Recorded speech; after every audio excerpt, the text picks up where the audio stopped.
Hi, my name is John Dial, and I'm just going to provide a quick overview of this Livebinder that I've produced to initially support those who were going to attend the webinar that I delivered on the 2nd of April 2014, and also for those who, for various reasons, were unable to attend. By going to this resource, you will actually be able to access all of the materials that I talked about.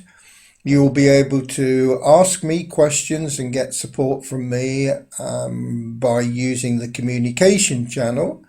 You'll be able to use the tool online and also, if you wish, download it and use it offline. There is also a recording of the webinar that you can watch, so therefore you haven't missed out, hopefully.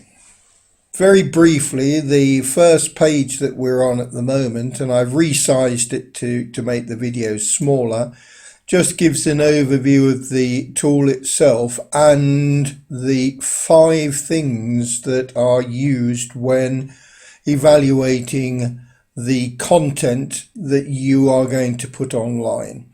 We measure the range of media used, the accessibility of the resources and how much it can be personalized, the cognitive requirements of any tasks being assessed, the opportunities for quality feedback, and obviously content accuracy and suitability. As I've said in the webinar, if you're going to watch it in a minute, the resulting score gives you an approximation based on idealized resource. The final assessment should consider whether the resource is fit for purpose, because the resources created to meet narrow needs may be of a higher quality without scoring very highly, because some of the criteria may be less relevant. Anyhow, let's give you a quick overview. That was the introduction on the front landing page. The tabs across the top, which I'm pointing out at the moment, if we go to the support resources, here there's an overview of the resources, but there are 4 sub-tabs, and on each sub-tab, I'll just click on the first one and it'll take a little bit of time to load. On each sub-tab, you will find that on the left-hand side there is an embedded video clip. In this case, the clip is an introduction to the tool itself. And on the right hand side, there is a PDF that you can go through with a transcript of the video clip itself. And as I say, there are 4 of those that you can look at. There's the introduction, getting started, the actual evaluation of content and how you do it, and then of course looking at another use for the tool, which is resource design and creation. The VLE Evaluation Tool for content is on the 3rd tab across, and when you go in you are actually on the live page itself, and the tutorials etc. tell you how it all works, so I'm not going to waste your time by doing it yet again.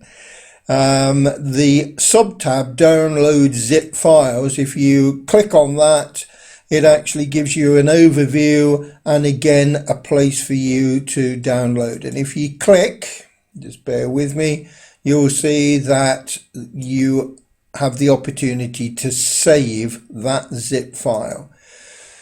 When you download it, unzip it and make sure that the image and the HTML file are in the same folder or in the same place, and then you can use it offline.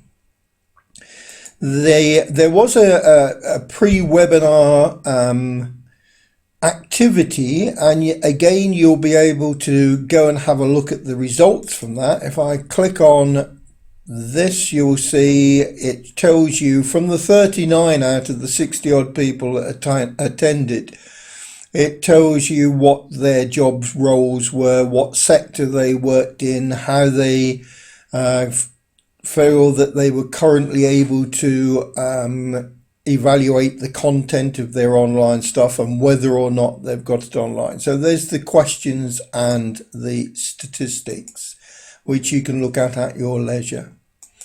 In the webinar recording, again, if you missed the recording, if you click here, I'm not going to because it takes a bit of time to open up, you will be able to watch the whole recording that you have missed. There is also built in here the Collaborate help that we produced for people who are going to attend our events. And for those of you who are watching the recording, you may actually want to use this to sort out any issues that you may have.